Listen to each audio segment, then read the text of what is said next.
whenever everybody gets plugged in. Again, good morning to you. We appreciate you coming today. This may be the last opportunity that we have to have a press conference such as this and provide the information we need to provide to our citizens and our guests until Friday. We'll have to play that by ear, but we definitely will not be having this event tomorrow. We've got a lot of stuff to cover, and I'm going to make some comments at the end, but I think what we'll move to do now is turn it over to Colonel Baxley for his information, and then we'll go from there. Neil? Yes, sir. Good morning, everybody. Thank y'all for coming. It is, I think it's Wednesday. We're in about day 11 now of this event, so getting kind of repetitious. For those that get excited about OpCons, Beaufort County remains at OpCon 1. Our Emergency Operations Center is open for 24-hour operations throughout the duration. We're fully staffed upstairs, and all of our partners have arrived and are getting the job done. We've got Highway Patrol, Triple P, DNR, National Guard, and let's see, we've also got a Coast Guard representative and a representative from FEMA Region 4 in Atlanta present in the county, helping us with operations and preparing for post-event situations. Touch on the storm a little bit. As of 8 o'clock, it was 90 miles east-northeast of Daytona Beach. It had sustained winds of 105 mile per hour, and it was moving north-northwest at 8 mile per hour. It's expected to continue that for a little bit and then begin to just parallel the coast and then gradually turn off the coast. Right now, the hurricane winds extend out 50 miles from the center, and tropical storm force winds extend out 100 miles. The storm is forecast to pass within 50 miles of the coast of Beaufort County, so we will be experiencing, under the forecast, we will be experiencing hurricane force winds tonight going into tomorrow morning. The tropical storm force winds should start arriving sometime after lunch today, and the situation will continue to deteriorate. We are still looking at 4 to 7 foot of storm surge above ground level, normal dry ground. So think back again to the historical situations we've had in the last few years, and where we have seen flooding, you are forecast and anticipated to see it again, and probably a little bit worse. The National Weather Center, National Weather Service in Charleston made a comment a couple of hours ago on a conference call that this may be the third, for the Charleston Harbor, this may be the third highest all-time storm surge scenario for Charleston Harbor. We are also anticipating 2 high tide cycles where we may not see much of a change. The high tide tonight and the high tide tomorrow afternoon, we may not see much of a change between the two because of the onshore winds, so that means we'll continue to have a lot of water in places. What that means is places like Highway 21 at Gardens Corner. We've seen historic inundation there before. We'll see it again. Highway 21 at the Ladies Island Airport and the Airport Circle, we'll see that again. Highway 21 at Village Creek on St. Helena Island, we'll see it again. Places 278 west of Sun City, where the New River enters, the headwaters of the New River enter into the Great Swamp. High probability of 278 being inundated there. The backside of Sun City, and I could go on with the list, but I'm giving you some examples to understand we're facing what we saw 3 years ago and probably a little worse. So be prepared for that. And we're looking for 10 to 15 inches of rain according to the forecast. So the rain will have nowhere to go while the high tides are still pushed in. That's the way the drainage system works. High tides have to go out for the water to go away. So let's talk about Palmetto Breeze, our transportation resources that move folks to shelter. They will cease operations at 1400 today. That's 2 p.m. So if you need transportation from Palmetto Breeze to get to the shelter, the phone number is 843-757-5782, and they will cease operations at 2 o'clock today. So this is your last chance to do that. Are you going to touch on the Defusky Ferry? We're still working on Defusky. Ms. Jacobs will touch on that. As the conditions deteriorate, travel will become increasingly dangerous on our roadways, bridges, and causeways. We have a lot of exposed areas. High winds can play havoc with high-profile vehicles. And then as the storm surge continues, several of these causeways came very close to being inundated yesterday at high tide. They'll see it today. There'll also be an erosion problem that you may not see if you're out driving around in this mess. You may not see erosion undercutting the roadway, and then the roadway collapses on you. So the caution here is do not be out driving in this. We're under mandatory evacuation order. You should already be gone. But if you've chosen to stay, then stay home. Be prepared. You're going to face power outages. We should start losing power later on this evening as the tropical storm force winds get over the area, and there will be power outages. The power crews will not be able to go out in that type wind and restore. You need to call and report the outages as they begin, and then as it spreads, just be prepared to be patient with it. This has been the message we've given all along throughout our preparation is if you're going to stay, be prepared for power outages, extended power outages. I'm talking days, not hours, days. So be prepared for that. The crews cannot get out until the winds subside sometime tomorrow afternoon or tomorrow night, and they cannot work 24/7. There's a danger issue working at night on those high tension power lines. So they'll be working, and they've got plenty of help staged outside the county to come in and assist us. But it will be a time and labor intensive operation. One of the first things that will fail will be cell phones. Because of the power outages, most of the towers have generators and have batteries to keep them up and running for a set period of time.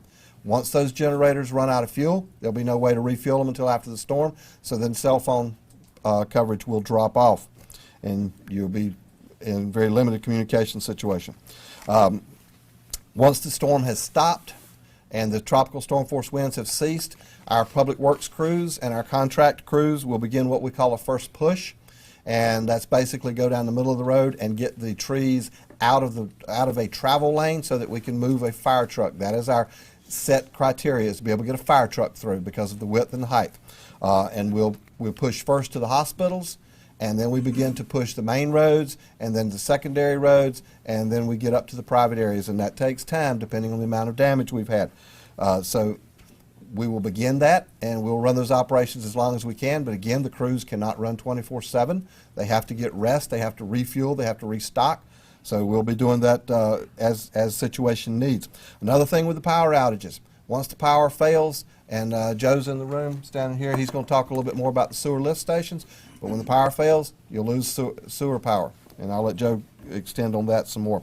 Another thing, in Matthew, when we began the first push, we've got power lines down the road, we've got trees down in the road. We had a lot of people wanting to get out and see what was going on, folks that had not evacuated. And we have a very iconic picture in our database of a patrol car having to stop traffic while 3 power trucks try to erect a power line. If you do not have to be driving around during this or after this, don't.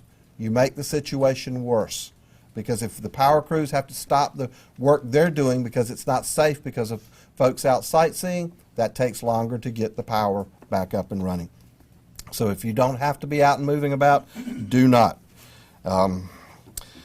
Post-event, in Matthew, we had a lot of roadblocks set up. We have a plan for whatever scenario presents us. It will be condition driven. If we don't need to set up any checkpoints, we won't.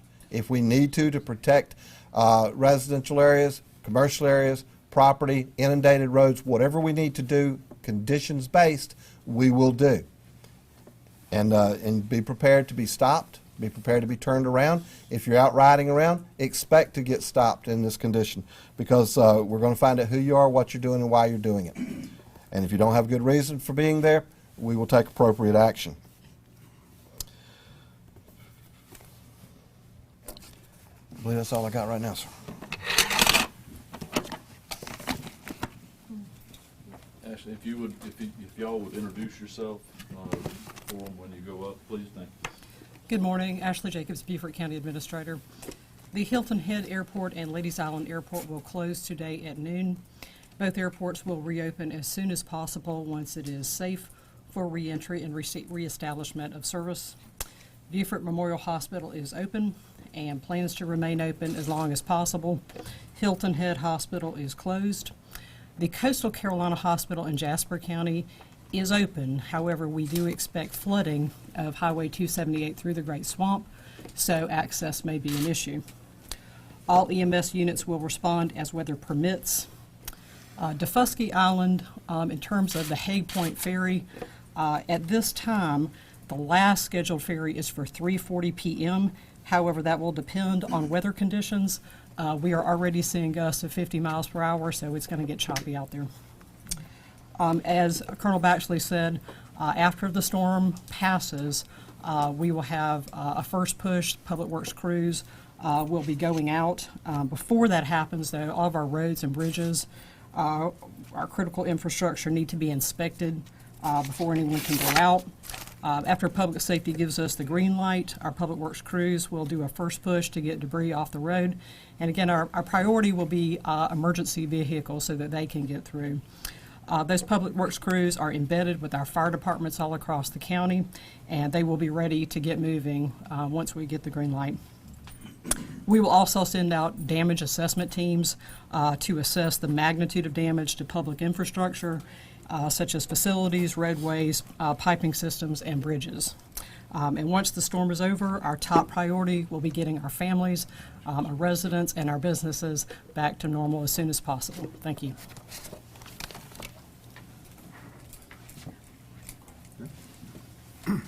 Stu Rodman, County Council.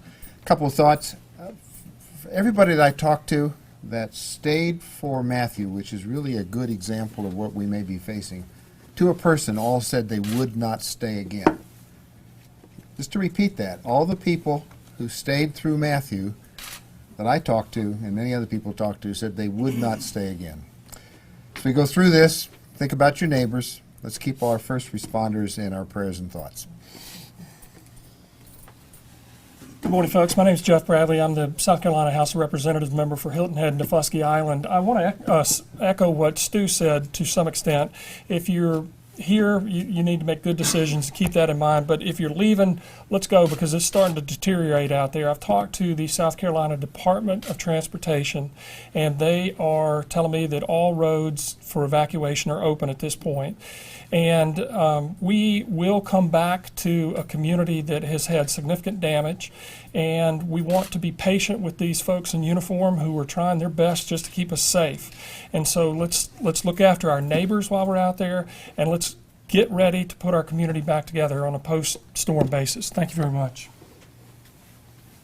Good morning, Lisa Sulka, Mayor, Town of Bluffton. Just a couple of things. I'm not going to reiterate what was said. I'll say ditto to that.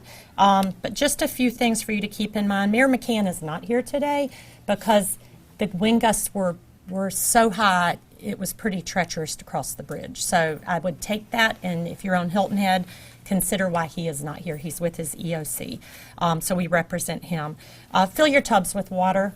You're going to hear about water and walking through water. Go ahead and fill your tubs up with water if you're here, or if you're leaving, you'll have fresh water when you come back. The town is translating everything we put out in Spanish, and we're having some really great people forward that, so please let them know what we get from the police department and our EOC. We are putting in Spanish translation on our Facebook post. Consider the Jasper Shelter. I've said it every day, and I mean it every day. Maybe you'll buy into it. The Jasper Shelter is the cool place to be right now. Please take advantage of that and go check it out, because it will fill up.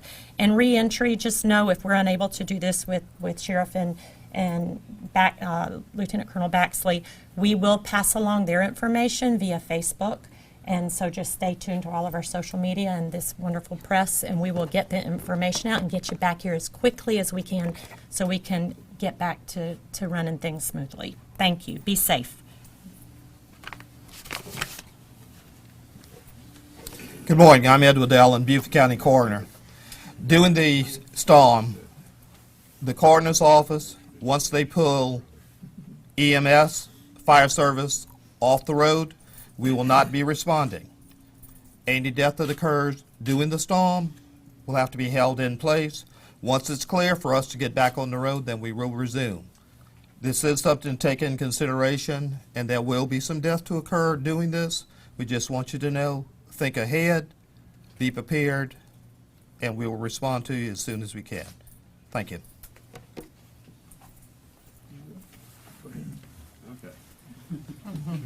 We are a team. This is my brother from another mother, Billy Kaiser. Right. We work together so close. We're Port Royal and Beaufort are sealed at the hip with shared fire department and lots of collaboration. So, in deference to time, you get two of us at one time. Sam? Good. We talk about the fire department, the police department, but I want to put a shout out to the public people. They work hard out there. And a lot of times people don't recognize them, but they're the ones out there doing a lot of work behind the scenes, and we'll be doing it as soon as the storm is over. But everybody be safe, and we're here to protect your property. If you're out of town, stay out of town. Those of you here, stay put. And together we say, evacuate. Bet. If you can leave, leave. There's nothing wrong. Hopefully you leave and we don't suffer damage. But the risk, as everyone has said, is just at this point too great.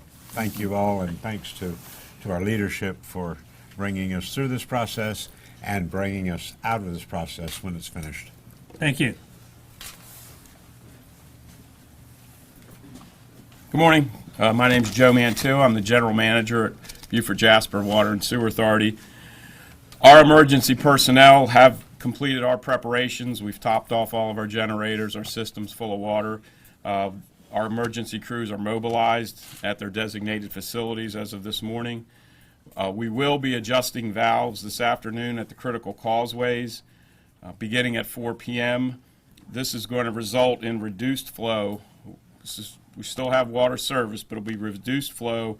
Could result in lower water pressures. The areas are Bermuda Bluff, Birdfoot Landing, Kalawasi Island, Cat Island, Coosaw Island, Distant Island, Vivian's Island, Harbor, Hunting, and Fripp Islands, Horse Island, Kingston Key, Myrtle Island, Pine Island, Tansy Village, and Warsaw Island. The purpose of these water restrictions is to avoid a catastrophic loss of water system pressure should a failure of the pipeline within the causeway occur due to the effects of the storm. Customers in these areas, as noted, will still have water service but may experience lower water pressure. Additionally, another announcement we wanted to make is in order to ensure the safety of our emergency crews, they will not be available after 4 p.m. today, so any calls that come in after 4 p.m. we will not be able to respond to due to the storm. Our emergency crews will remain sheltered until it is safe to travel within the service area after the storm passes. Once the storm does pass, we will have our damage assessment crews in place to begin the restoration process and determine what restoration is needed. Thank you.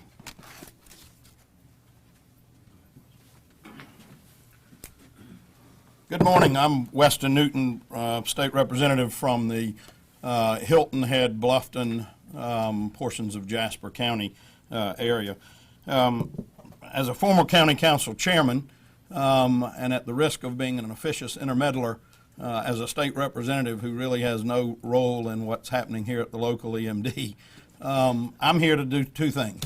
One, Colonel Baxley and Sheriff and mayors and all the municipal police departments, thank you. You all have been at this tirelessly for over 6 days, protecting the citizens of the Low Country, South Carolina. And number two is my simple message is heed the warning of law enforcement. Heed the warning of your elected and government representatives. They know what they're doing. They're professionals. They've been at this. They have our best interests. And if you have the ability to leave, please do so. Godspeed. Thank you.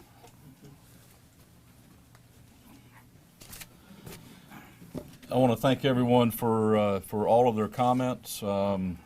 The reality is upon us now. If you're still with us and you're still here in Beaufort County, you still have time to leave.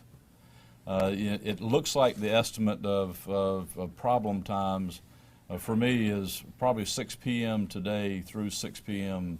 tomorrow. Those are going to be critical times. That's going to be a critical time for us. We're looking at probably the most wind, the most water, the most rain, and the most hazard during that time. So you still have time to pack up and leave. I think you'll be more comfortable if you're outside of Beaufort County because this storm looks like it's really going to give us a problem. If you decided to stay and you just won't go, then you need to shelter in place wherever it may be. If it's at your home or a business or a shelter, then you just need to stay put, especially starting later this afternoon through tomorrow afternoon. This storm is going to offer a lot of wind, rain, and very high water with storm surge. High tides are an absolute concern of ours. We'll have actually three high tide tables we're looking at. It's going to impact us quite a bit. Rain, Neil covered that, 6 to 12 inches of rain on top of storm surge, on top of high tide. So that's going to be a real problem throughout the county. Curfew. Curfew has been signed. The municipalities of Beaufort County and the County of Beaufort has signed the appropriate documents for a curfew that will start tonight, 10 p.m. through 6 a.m., Wednesday and Thursday. So Wednesday and Thursday starting tonight, 10 p.m. to 6 a.m. Those curfews will be enforced appropriately. They are criminal events, so you need to keep that in mind. The key to protecting yourself and your family is to stay home. Colonel Baxley covered that. There is absolutely no reason why you should be out joyriding or doing anything other than protecting yourself and your family. If you're out and you're out sightseeing and joyriding during this event and during curfew hours, you will be confronted by law enforcement. And law enforcement will be investigating as to what you're doing and why you're out and about. So you need to keep that in mind. We need to keep people off the streets, keep them in their sheltered location, because we will have a zero tolerance for criminal activity. So if you're out and about, don't be surprised if you've got blue lights on you or a law enforcement officer questioning you as to why you're out and about. Stay indoors. As so many people have said during an event such as this, there will be a lot of wind. We'll have a lot of tree damage. We'll have power line issues. It doesn't take a whole lot for a limb to come out of a tree because you're out sightseeing in your own yard or your neighbor's yard or someplace where you shouldn't be. So stay indoors during this event, and everyone be safe. Questions? Do you know how many people evacuated versus how many people chose to stay? It's only an estimate on our part, but percentage-wise is very low. We've got a lot of people that did not evacuate, and I think that's kind of what we're hearing on the entire coast. Do you know why? Because probably remembering back to Hurricane Matthew and Irma and all the storms we've had in the past 3 years, making that decision should not be difficult, but it is for some. And most decide to stay because of things that they experienced in years past. We always encourage evacuation. Evacuation is still an opportunity for you right now.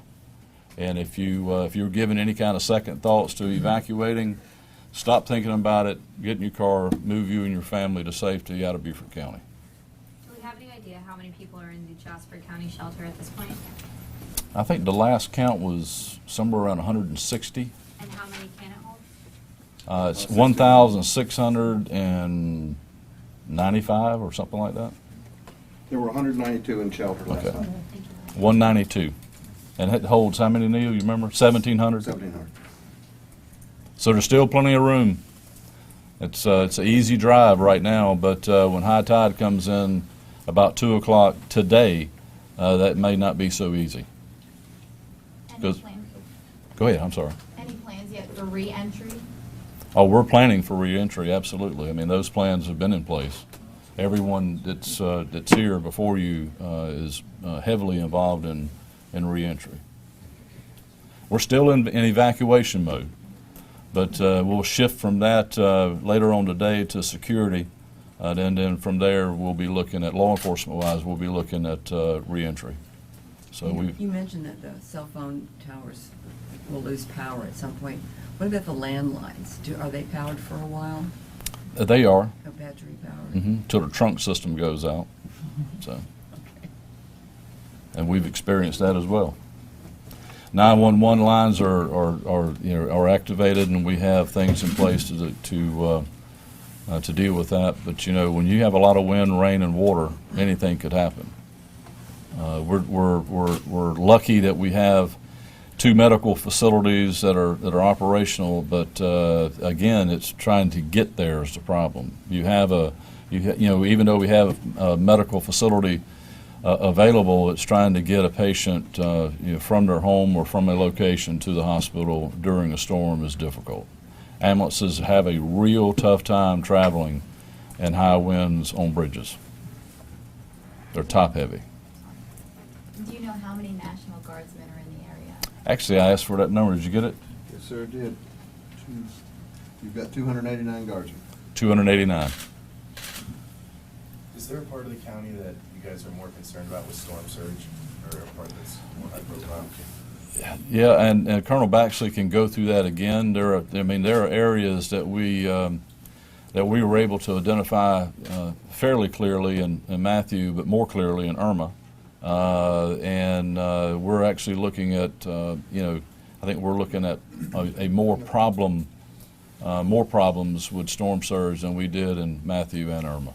This is, folks, you need to understand that this is a very, very dangerous storm, and it's going to impact Beaufort County. And it's going to impact, and I'm just going to throw it out, you know, those that remembered, it's like Chairman Rodman said, those that remembered Matthew, you're going to see Matthew again, and it's going to be stronger. So those folks that are living on some of our barrier islands, Hilton Head and Fripp and Hunting and Defusky and those type places, you still have an opportunity to vacate and move to higher ground, and you need to take that opportunity now. Any idea how widespread these power outages could be? I'm going to throw it out and say all of Beaufort County, into Jasper County and neighboring Colleton County, and for an undetermined amount of time, because we know firsthand what we experienced in Hurricane Matthew, and that was didn't even register as a Category 1. It was a very, very, if you wanted to call it anything, it was an extremely weak Category 1, and the damage that we had in Beaufort County from that storm was amazing. And this storm is going to be worse. It's going to offer a whole lot more of a challenge for us and our citizens that stayed behind. This is not one of those events you need to plan hurricane parties around. This is a very serious storm.